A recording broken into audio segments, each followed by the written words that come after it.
প্রতি ভরসা করবি, দিদির উপরে ভরসা করলো ঠকবি, বিজেপি কংগ্রেসের উপরে ভরসা করলো ঠকবি, এমন করে সিপিএম এর উপরে ভরসা করলো ঠকবি। তাই আমি আব্বাস সিদ্দিকী জানিয়ে দিলাম, নিজের বাঁচার জন্য নিজেকে ভাবো, নিজের মা বউয়ের সুখ বাঁচাবার জন্য নিজেকে বাঁচো, নিজেকে ভাবো, নিজেকে ভাবো। পৃথিবীর জমিনে যারা কখনো গরিবদেরকে বাঁচতে দেয় না, পৃথিবীর জমিনে শক্তিশালীরা কখনো কমজোরকে বাঁচতে দেয় না। কমজোর যতক্ষণ না এক হয়েছে ততক্ষণ জালিম জব্দ হয়নি, কমজোর যতক্ষণ না দাঁড়িয়েছে ততক্ষণ শয়তানরা জব্দ হয়নি।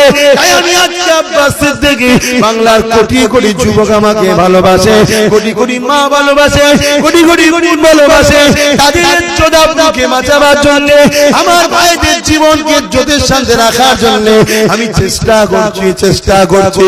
কিন্তু আমার আল্লাহ জানিয়েছে, যে জাতি কখনো